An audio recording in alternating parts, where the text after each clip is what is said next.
uma pausa no seu podcast para contar que chegou o novo Peugeot 2008, um carro que impressiona até quem já viu de tudo. Conheça uma experiência de puro prazer em dirigir com acabamento sofisticado e design inconfundível. Descubra como conforto e tecnologia podem elevar o nível da sua experiência de direção. Conheça o novo Peugeot 2008 e deixe a inspiração te guiar. RH, quer saber como voar no trabalho? É só usar a Flash. Com a Flash, você concentra toda a gestão de pessoas em um único lugar. Faça a admissão dos colaboradores e solicite mais de 8 categorias de benefícios. Ah, e você ainda pode fazer todo o controle de ponto. Conheça o novo onboarding integrado da Flash em flashapp.com.br. Hey guys, well, welcome to the podcast. And recently I've been having a lot of guests around spirituality, healing, energy, trauma, law of attraction. And I'm really happy to have a guest on today, Dr. Rita Louise. She's a naturopathic healer, energy healer. She's actually written a recent book, Dang It Was Me All Along. It's going to be a really fantastic conversation. Anytime there's spirituality and energy healing, I'm really fascinated in this topic. Rita, I hope I can call you that. Welcome. Thanks for having me. And yes, you can call me that. Yeah, excellent.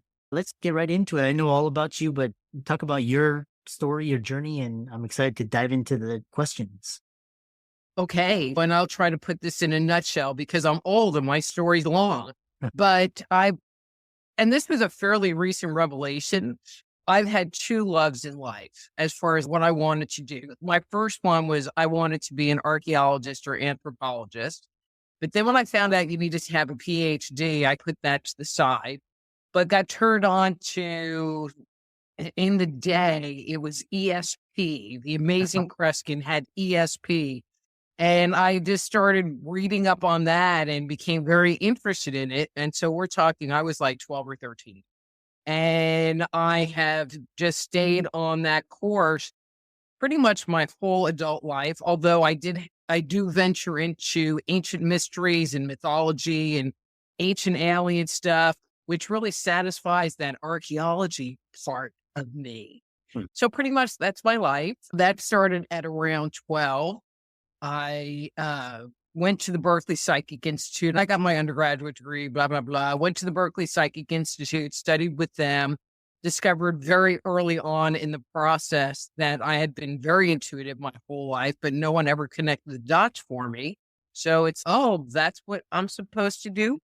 While I was in that program, and then shortly after graduating, I realized that one of my really strong gifts is being able to see into people's bodies, dysfunction that's going on, as well as being able to share with them core beliefs or limiting emotions that keep them trapped in disease, whether it's physical, mental, emotional, or spiritual, which caused me to go back to school, get my degree as a naturopath, and then a PhD in natural health counseling. And in the meantime, with all of this, I've written 7 books. I hosted a radio show for 10 years. I have a new podcast. I'm just a busy girl. That's a really wonderful introduction. And Thank so I'd you. love to get right into it. And it's really interesting because I had similar experience as you when I was younger. I could I had strong intuitions, and when I was growing up, like into my adulthood, like these strong intuitions would tell me, don't do this, don't do this, avoid this person, don't. And then all of a sudden, when I reached my career, all of a sudden, like when I reached out to the universe, I would never get answers, and I would always have to rely on my intuition, which I guess that's honing. I'm not sure what it is, but I'm really happy. One thing is talking about is one of the big movies that really resonated with me was The Matrix, and it's talking about people just sleepwalking. And so intuition is that, how do you develop intuition if you're, just daydreaming through life? You get up, you get in your car 9 to 5, you go home, and like, how do you awaken your gifts? Sure. But it's interesting because I really talk about that in that Dang It Was Me All Along book.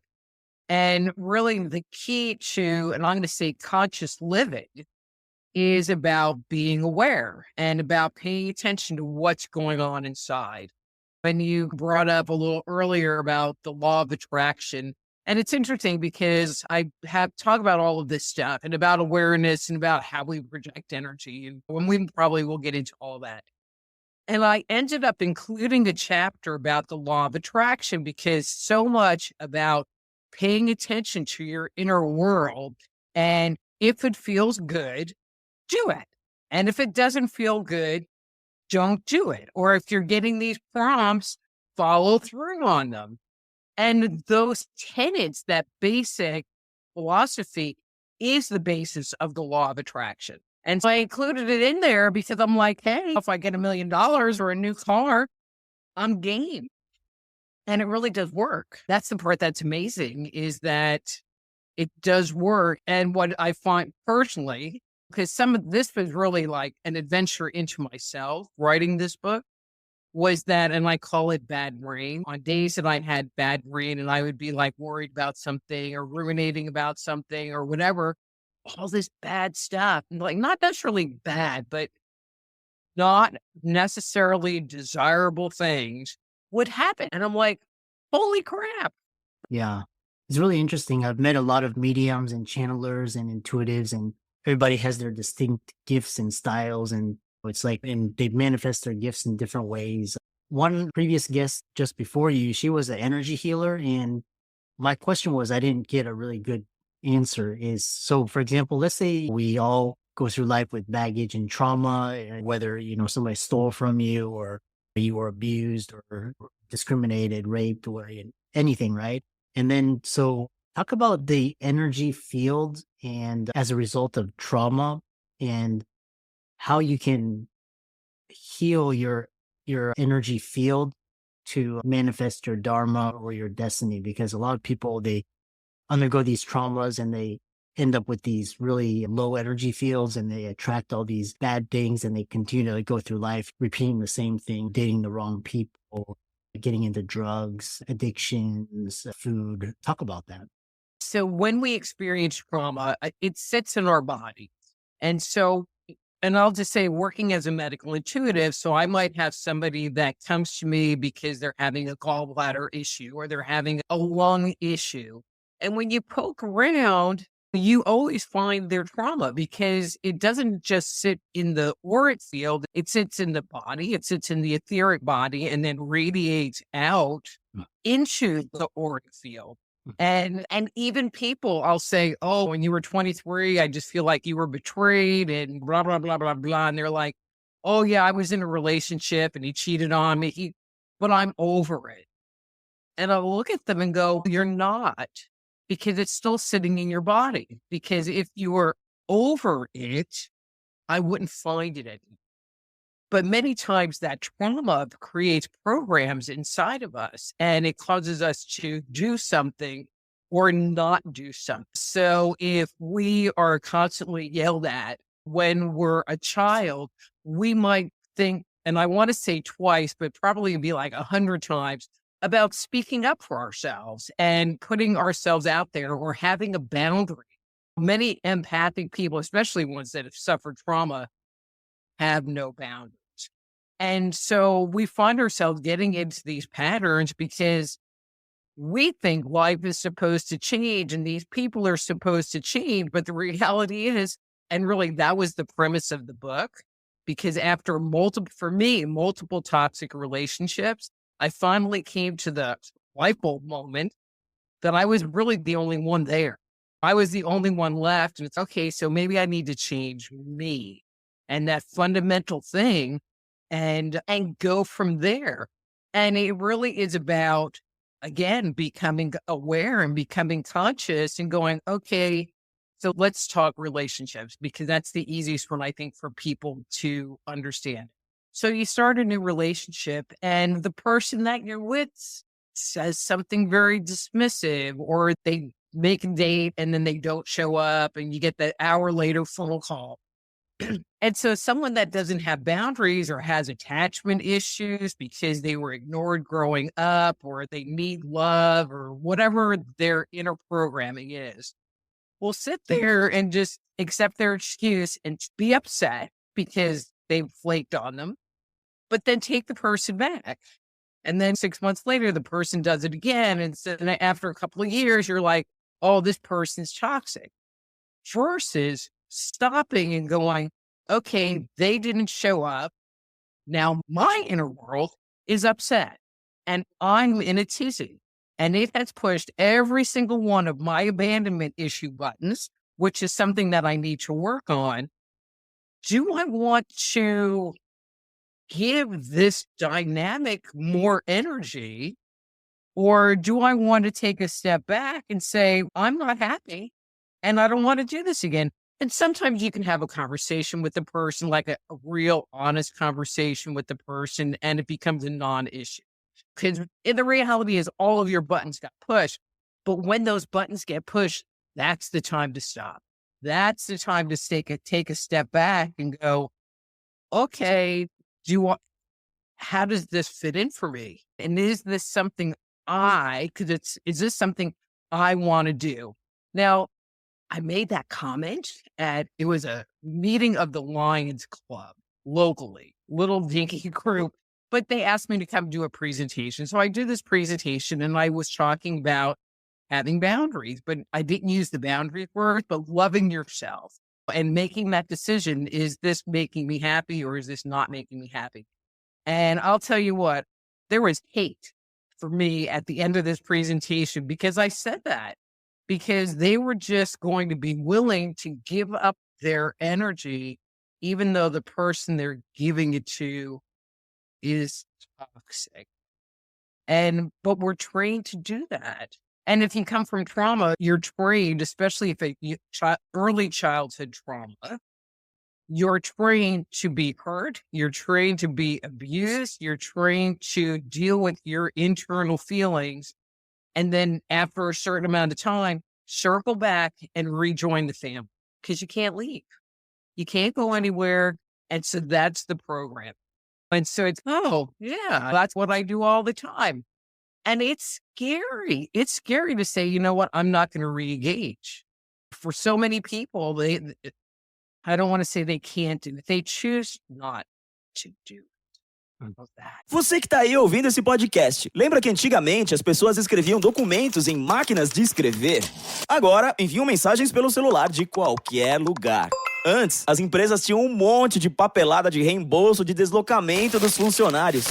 Agora, existe Uber para Empresas, a plataforma gratuita mais simples e eficiente para a gestão das viagens corporativas. Acesse uber.com/empresas e saiba mais. Uber para Empresas. A gente move, seu negócio avança.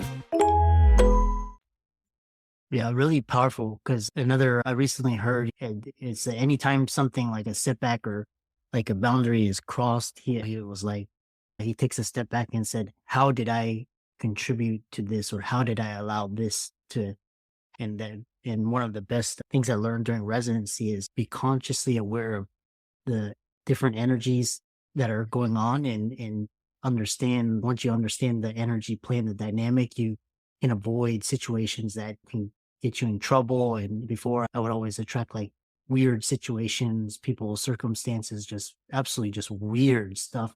And I think it's because of this energy dynamic. So you mentioned you can sense trauma in the body. And what's interesting is after practicing like yoga and all these different things, like there's actually a lot of chronic patterns of tension that you're not consciously aware of. And so how does one begin to discover the unconscious places where they are storing the trauma and the tension? So that's a great statement because, okay, and I'm going to back the conversation up just a tad. So we are made of 4 subtle bodies and our physical body: the causal body, the mental body, the emotional body, and the etheric body.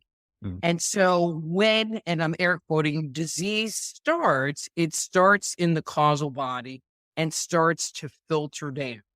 And so if you're experiencing tension in your physical body, it means this issue has been with you so long that it has filtered through all of these bodies. So now you're feeling it on a functional level. And then people ignore that.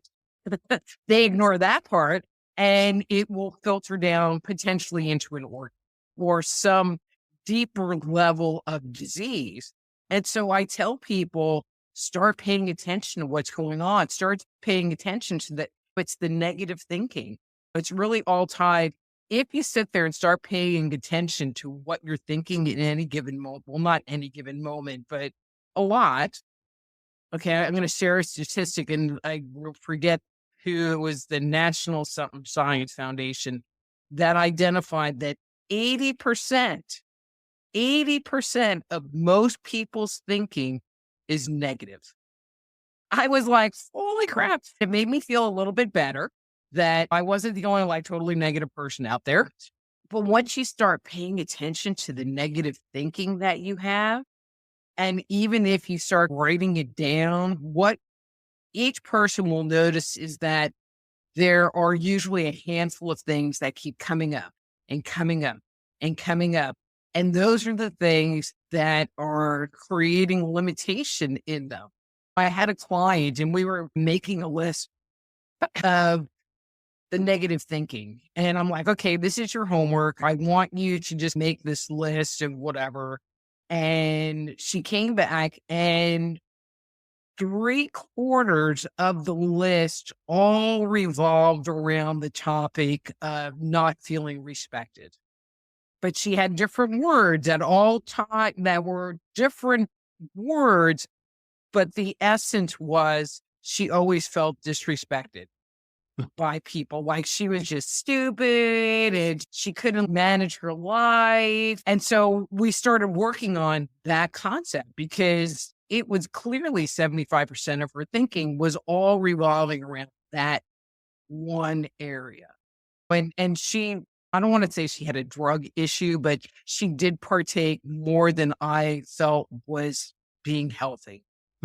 Yeah. Which brings me to my next question is because you talk about this empath narcissistic dynamic. And what's interesting is that for example, like empaths or intuitives or highly sensitive people, like when you go, like, for example, like I can step off the plane in Los Angeles and I can instantly feel this tension in my chest, like this rush, like, it's like, you have to, you got to do this.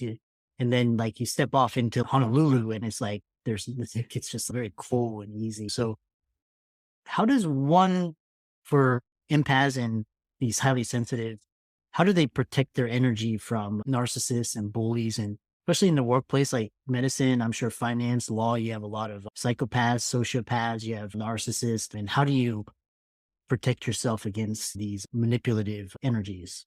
So there's the energy part.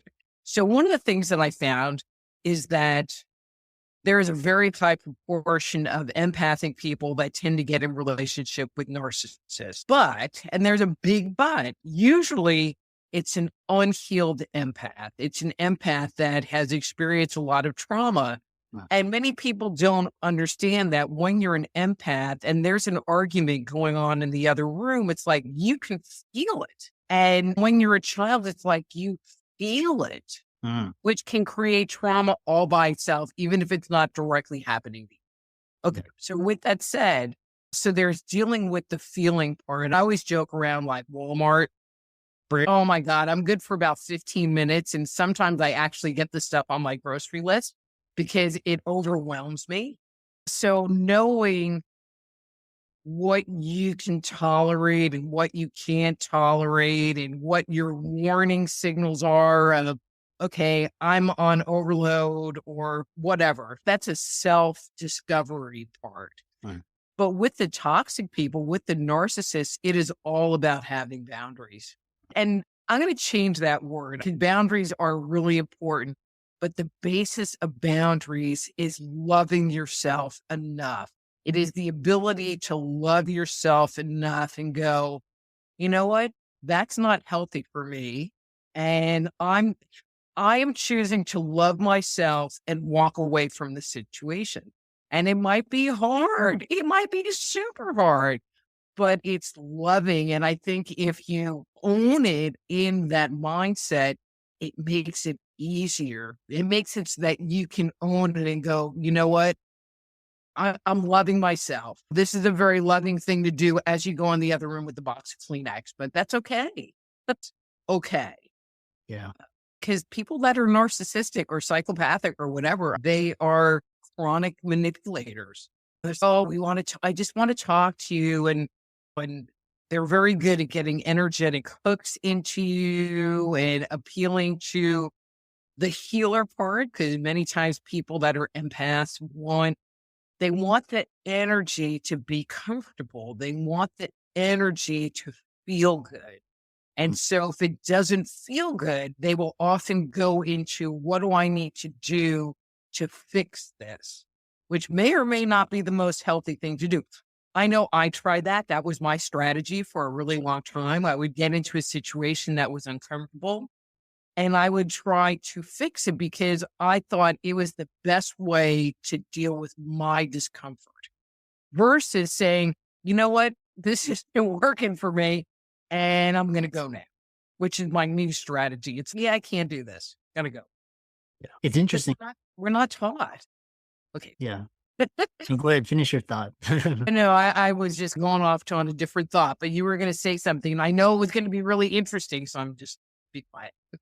No, it was interesting because like I used to be in a codependent relationship with my career. It was like I needed my career. I was like, I need this. I have to do this. And it was basically manifesting like in my chest, in my heart. And it was like leading to like palpitations and almost collapsing. And I'm like, man, I got to get out of this. Otherwise I'm going to die. Right. And then once I got out and healed myself, like I no longer tie my identity to my career or work. I was like, magic is gone. But which I'm just going to suggest that there might be something deeper, that there was a survival need to have a certain amount of income or to have income or recognition. I think there's a deeper level, the things that the job provides us. Yeah. Yeah. There's and what's interesting is like when you talk about this empath narcissistic dynamic and like, for example, when I started to like this healing and this process where I would literally like people bully me, I would stand up to them and all of a sudden the first time it's hard, but then after that, when you're willing to fight for your rights, they just disappear. And one thing was like, I have a colleague, she's basically very beautiful but she always has trouble with maintaining stable relationships, trouble with men, and just casual encounters. And then after her final, she was like, yeah, I'm not going to date anybody for a year or two. I'm going to get this sort of fixed out. I'm not going to get into any rebound relationships. And it was interesting as she started to heal what you are describing, this process of boundaries, not going there and standing up for yourself. Her energy started to, and she started to attract better people. And she didn't have this savior complex. So what advice would you have for people like calling this dynamic? It could be relationships. It could be finance. For me, it was career. I needed that validation. I needed that title. It was good. And if the universe gave it to me, I would have self-destructed like you see on like what's his name? The Friends guy, Matt Perry or Anthony Bourdain. That would have happened to me. So how do they break free? I think part of it is to start separating out who you are and what you want, and then the ego. Because the ego says, go do, create, hurry. You got to get that brass ring or you suck. And that's the ego talking and driving you forward. And I think the telltale of that is if you're getting that push, but you're not getting the satisfaction out of it, or you're not feeling good. So I've been told that I maybe could be a little bit of a workaholic. I don't know. Maybe it's possible, but I'm also very passionate. And once I start down, I think Spirit is saying, oh, you need to do this. And then I do it, but then my ego gets in the middle of it and it's okay. And it becomes this bigger thing. And so it's being able to start separating it out. But it's all a process. I tell my people it's a process. So you said no today. Yay, let's do the I said no dance and have that all be good. But if you don't say no tomorrow, that's okay because you did it once and you're going to do it again.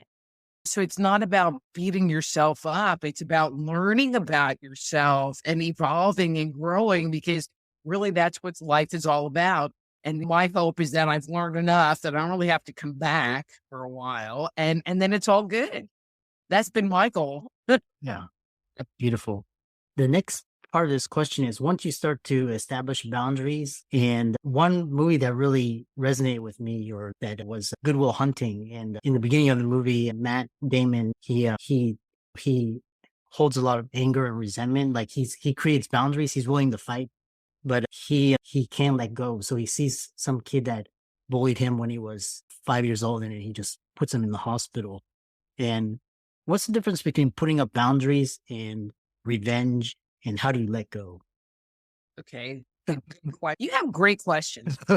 So as part of us, we have our stress response system. So there's fight, flight, fear, or fight, flight, freeze, the fight, fight, flee, freeze. And then there's been a fourth one added, although it's a learned response, which is fawn. Yeah. And so fight means you're going to put up your dukes and fight. Flight means something happens and you're out the door, or you're crossing your arms and detaching. And then freeze is like a deer in the headlights, where you just are like, oh my God, and you get overwhelmed and you're just not dealing with it. And so Matt Damon was trapped in a chronic fight stance.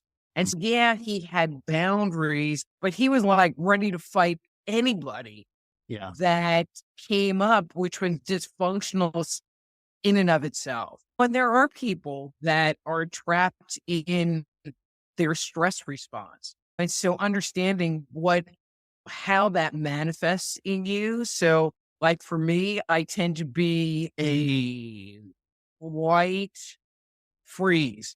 I'm really good at freeze. And with freeze, it's about you dissociate. So there's someone like blah, blah, blah, blah, blah, blah. Like I'll tell a true story. So my mom, she would yell at you and she'd be like, blah, blah, blah, blah.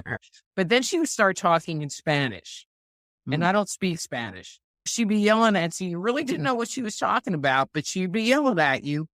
And I would just like internally turn down the volume and just go somewhere else mentally. I am very skilled at it. Because I've had years of practice in doing that. Yeah. And so one of my practices has been, what do I need to do to be more present and be in the moment and not be spaced out thinking about what am I going to work on tomorrow? People that activate their fight response, especially if they're trapped in it, they really need to look at that and allow themselves to maybe be more vulnerable. Because obviously they have some trust issues going on. Yeah. Yeah. Fascinating. I love this discussion. How can people find out more about you and reach out to you? And you have a lot of wisdom and just follow your socials, check out your work and work with you. Sure. My webpage is soulhealer.com, SOULHEALER.com, soulhealer.com. And it has all of my books on there, including the book that I just showed you, Dang, It Was Me All Along. And actually, the companion book, which we've talked about, but I didn't pitch it, is called The Dysfunctional Dance of the Empath-narcissist. Yeah. And so I feel like one talks about that relationship dynamic, and then the Dang book is what you can do to fix it. Yeah. But I'll share this with the listeners because this is really fun. Every Thursday night at 7 p.m. Central, I do a live stream where I offer free on-air psychic readings. I do a little 15-minute thing at the beginning covering topics from like toxic lettuce and having boundaries, or right now we're talking Chileans. And then I open it up where people can get a reading online. And the best way to participate in that is by going to YouTube and going to my YouTube channel, which is Just Energy Radio. So that's 3 words, Just Energy Radio, 7 p.m. Central. Click the live link and it will let you get into the chat and you can come and hang out and get a reading. Excellent. Really fascinating conversation. And thanks so much for coming on. Thanks for having me. This is great. This is really good.